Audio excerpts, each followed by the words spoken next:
Mga inosenteng munti na dapat ay walang muwang sa mapait na mundo.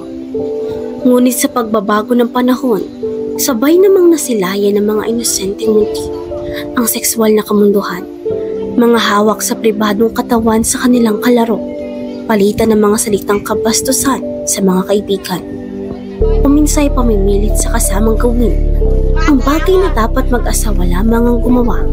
Sa larong bahay-bahayan, paano mo pa kaya masisiguradong ito'y isang simpleng laro lamang?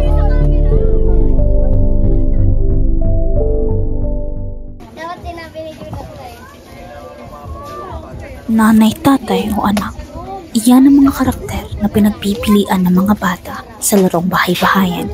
Sa kanilang mamunting isip, sila'y bumubuo ng sariling pamilya, mga papel na ginagampanan nila parang tunay.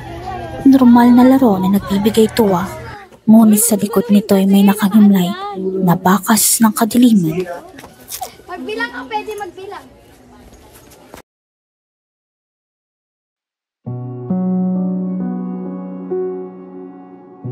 Naging kadamay ng halos lahat ng social media, lalo na ng mga bata mula noong sumapit ng pandemya.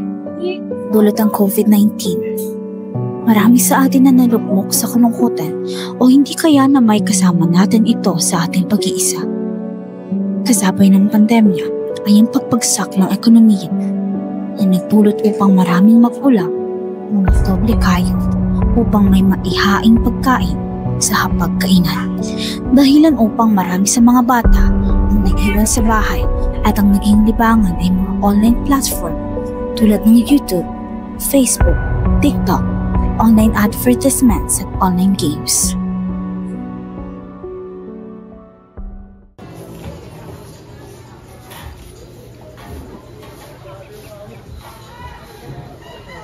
Sa Sitio 1 sa North Fairview, malayo ka pa lang sa kanilang lugar, ay tanaw na agad ang maraming batang nagsisitakuhan, naglalaro at nagkakatuwaan. Marami sa kanila ang kalaro ay kamag-anak din. Habang ang kanilang magulang ay nagtatrabaho, ang mga bata ay naglalaro, kaya naman ay may hawak-hawak na gadget. Pagpasok mo sa loob ay nakalantad ang makipot na daan, mga bahay na magkakadikit. Sa pagpunta mo sa dulo ay nandoon ang napakaliit na tulay na 2 tao lamang ang kayang magsabay o magkasalubong. Sabayan pa ito ng masangsang na amoy na nagmumula sa maruming ilog kung saan maraming bata ang nakatira. Dito rin namin nakapanayam ang isang bata na itago natin sa pangalang Kap.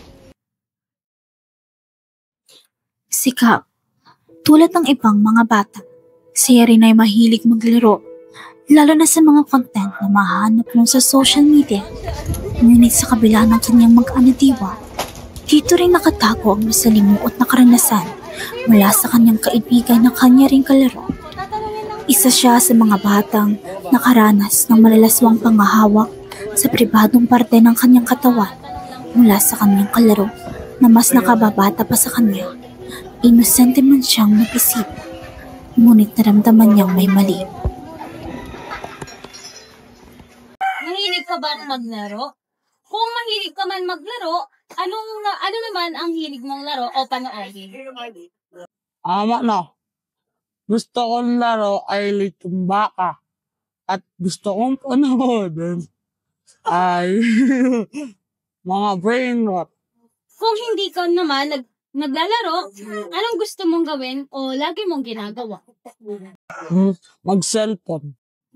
Anong ginagawa mo dun sa cellphone? Naglalaro. Naglalaro ng Roblox. Ano namang pinapanood mo sa cellphone? Brain rot sa YouTube. Alam mo ba ang mga hindi magagandang bagay na ginagawa sa mga kalaro, kaibigan, o sa iba? Nakaranas ka na bang may humawak sa mga pribadong bahagi ng iyong katawan? Kung nangyari man ito sa'yo, anong gagawin o ginawa mo? At sipain. At tulakan. Kung may nakakita ka na, sinwari, ginawa sa kaibigan mo, hinawakan mo, yung kaibigan mo nang hawak o hinawakan sa ganung pribadong katawan niya. Anong gagawin mo dun sa tao na yun? Tutulakan. Bakit mo siya tutulakin? Kasi kaibigan ko pong na ano, dito. Huy, hahayaan mo ba? Kunwari, kapatid mo, hahayaan mo ba? Kasi kaibigan mo din yung gumagawa. Doon sa kapatid. Tutulakan ko din po. Pero ikaw, naranasan mo na ba na yung kalaro mo, mahawakan ka sa pribadong katawan mo? Nulak po doon. Lagi ka bang nakikipaglaro sa mga kaibigan mo? At lagi mo bang nararanasan ang mga pangikipo sa pribadong parte ng iyong katawan? Naranasan mo na bang mangkipo sa ibang tao? O bakit mo yun nagawa? Lagi, hindi ko po yun nagagawa kasi, pero lagi po yung kaibigan ko nagagawa na po yun. Okay, sa tingin mo, anong sa tingin mo, anong palagay mo, ang mga gawi o kilos na iyon ay tama? Sa tingin mo ba tama yung mga ginagawa nila or nagawa nila sa'yo? Hindi po. Sa tingin mo bakit? Hindi tama. Kasi nahawakan po sa mga sa pribadong katawan. Bastos din po yun. Samantalang nakilala naman namin ang isa pang batang itago na lamang natin sa pangalang Isha. Hindi pa man tuluyang nahihino at nahihilaw pa lamang, ngunit tila ba daig papagdating sa kamalayan tungkol sa makamundong bagay. Ang batang ito kumpara sa mas nakatatanda sa kanya. Mahilig ka din maglaro ng bahay-bahayan? Opo. Mahilig po ako magyari ng bahay-bahay. Okay. May kaalaman ka ba tungkol sa katawan ng tao? Kung meron, ano naman ang mga iyon? Kamay. Kamay. Naso.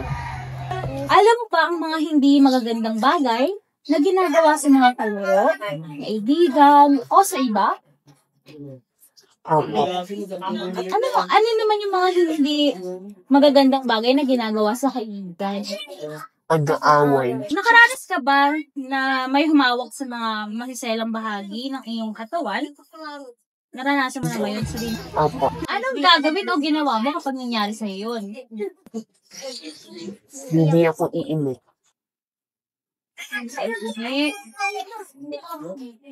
Lagi ka pa nakikipaglaro sa mga kaibigan mo? Opo. Lagi mo bang nararanasan ang mga panghihipo sa'yo? O naranasan mo bang manghipo sa ibang tao? Opo. Bakit mo yung nagawa? Ginawa ko yan kasi nakita ko sa magulang ko. Sa tingin mo, ang mga gawi o kilos na iyon ay tama? Sa tingin mo ba tama yun? Hindi. Bawat sagot ng bata, mayroong kwento. Kwentong masakla para sa kanilang edad na mas mababa pa sa 12 taong gulang. Bawat bigkas ng kasagutan, kilapot ang hatid. Papaano ang mga batang ito ay nakararanas sa kasalukuyan ng mga bagay na dapat ay wala pa silang muwang.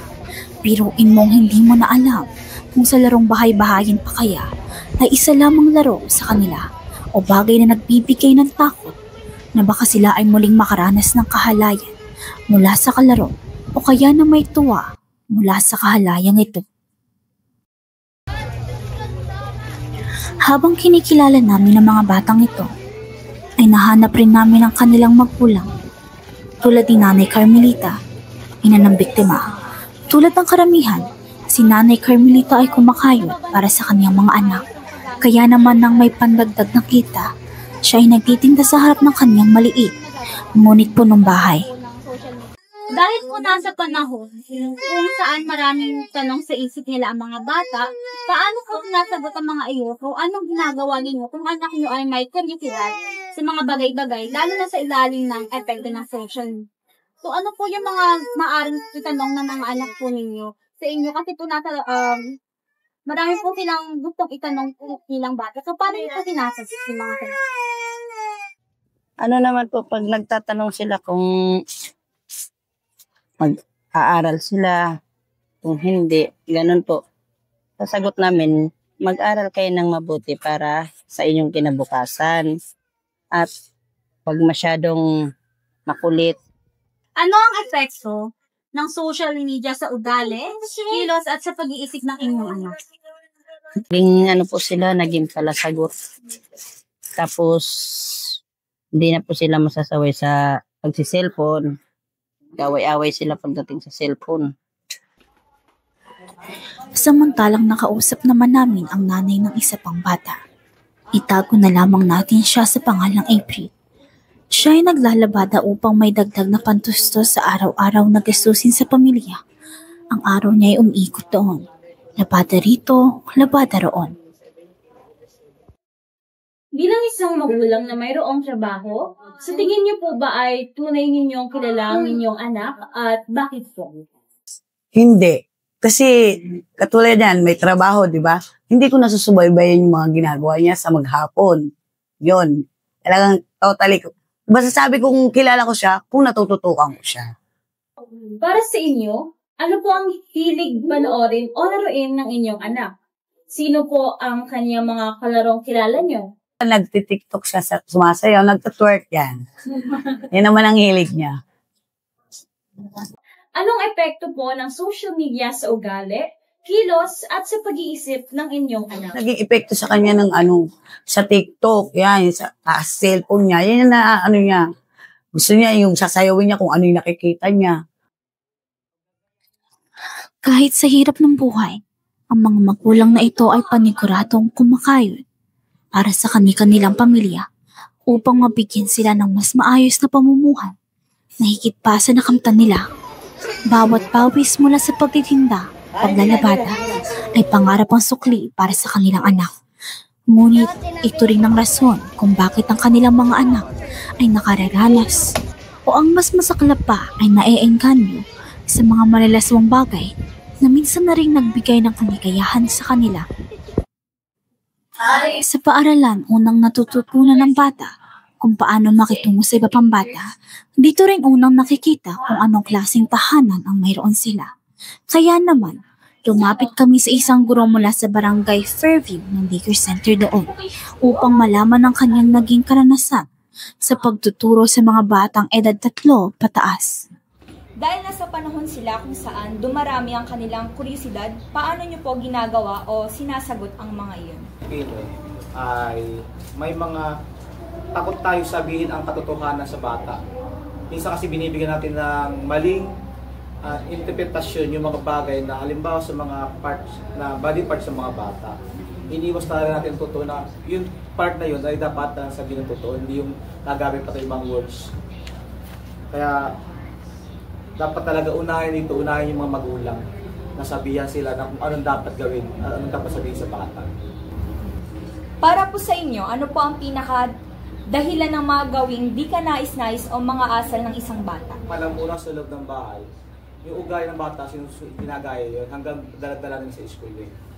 Kaya dapat, unang-una talagang tutukan, magulang para sa asal ng bata, na ituro sa bata yung tamang ugali, pag-aasal. Ano pa po ang maaari ninyong gawin upang may tama ang mga kilos ng mga bata tungkol sa makamundong bagay? Magulang dapat i-orient, turuan ng kagandahang asal. Kasi sila ang nasa loob ng bahay, sila nakakita, sila nakakaugay ang anak nila para ipaalam sa bata yung tama at mali.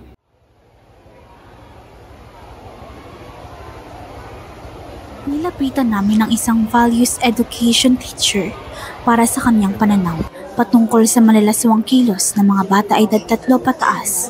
Kung kayo po ang tatanungin, para sa inyo, ano ang pagkakaunawa ninyo sa salitang perversion? Paano ito nakababahala, lalong-lalo na sa mga bata edad 3 pataas? So ito ay tumutukoy karaniwan doon sa mga pag-uugali, lalo na ng mga kabataan natin, na nasa murang edad pa lamang pero yung gawain at maaaring yung mga sinasabi nila ay hindi normal para sa kanilang edad. So mayroon silang mga dahil sa sexual curiosity, ay nagkakaroon sila ng mga behavior na too risky for their age. Ano ang mga senyales o signs na maaaring makita kung ang bata ay makaranas, nakakita o nilantad sa mga sexual content o naiengganyo rito? Unang palatandaan ay yung madaling makita yung physical signs, lalo na yung pagbabago sa ugali. ng isang bata. Okay, sa paraan ng pagsasalita, madali nating makita yan. So, mayroong pagbabago sa paraan ng pagsasalita ng isang bata na kadalasan ay may temang sexual.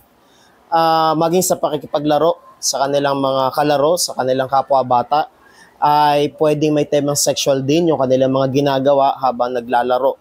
So, mayroon ding mga pagbabago sa pag-uugali ng isang bata na na-expose sa sexual content. Ano ang maaaring maging hakbang sa mga ganitong problema na kailangang aksyonan? Na maging proactive tayo. So, ibig sabihin, bago pa mangyari yung gano'n, na ma-expose ang bata sa sexual content, or bago pa siya magpakita ng mga perversion sa napakamurang edad, dapat ay meron na tayong mga precautionary measure, lalo na sa part ng mga magulang na may pangunahing responsibilidad para makaiwas tayo sa ganong sitwasyon.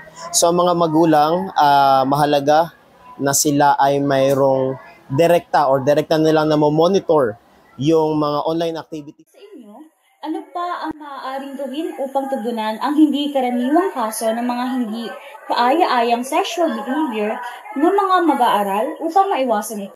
Din tayong tinatawag na comprehensive sexuality education ngayon, kung saan ang mga bata ay tinuturuan ng mga kaalaman para makaiwas sa sa perversion na tinatawag natin, at sa ganun ding paraan na programa ng ating paaralan ay matuturuan din ng mga kabataan na maprotektahan ang kanilang mga sarili laban sa tinatawag nating perversion. Habang pinuntahan din namin ang pinunong katekista sa Divine Savior Parish ng North Fairview, na dati ring nagturo sa mga bata na sangkot sa isyong ito upang malaman ang kanyang karanasan at opinion bilang isang relihiyoso. Bilang isang katekista, paano ninyo ikukumpara ang mga bata noon at bata ngayon? Ano-ano ang mga pinagkaiba nila? Yung values, parang maraming bata ngayon na yung GMRC, yung basic na pagti-thank you, yung basic na pagsasabi ng I'm sorry pag nagkamali. Napansin ko may mga batang hindi na yun alam. Parang ano na sila, wala na silang pakialam. Parang insensitive na. Sa palagay po ninyo, ano ang mga bagay na maaaring gawin ninyo upang maturuan ng mga tamang asal ang mga batang nakikitaan ninyo ng hindi magagandang kilos? Ko-correct agad. Yung pagsasabihan o sasabihin sa kanya na itong ginagawa mo ay hindi tama sa maayos na paraan.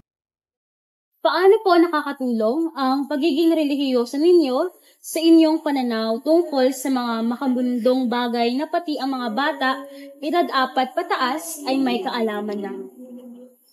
Mismo, natuturuan ako na maging pasensyosa. Dahil sa pagiging religious ko, natuturuan akong umunawa. Sa tingin niyo po ba ay may pag-asa ang batang may makamundong pag-iisip na magbabago pa o di kaya'y mapigilan, lalong-lalong na sa mga susunod na henerasyon? Although mahirap, pero sabi nga, ang Diyos pa rin ang mananaig, ang Diyos pa rin ang magtatagumpay. Kaya yun din yung pangahawakan ko as catechist, na kahit mahirap pagturo, mahirap, parang minsan nakakawala ng pag-asa yung mundo natin, pero yun yung pangahawakan mo eh. Hanggat may Diyos ka sa buhay mo, may pag-asa. Pag-asa na nga lang ba ang ating mapangahawakan o may iba pa bang paraan upang sila'y matulungan? Natural para sa mga batang munti ang magkaroon ng maraming katanungan, lalong-lalo na patungkol sa mundo na kanilang kinagalawan. Minsan, mismong mga tanong na ito sa kanilang mumunting isip ang nagdadala rin sa kanila sa kapahamakan at naghihila sa kanila upang mapunta sa bingit ng dilim. Gabay ang magsisilbing liwanag sa kanila upang ang mga mumunting batang ito'y maligtas sa bangungot ng marahas, nakakatakot at delikadong mundo.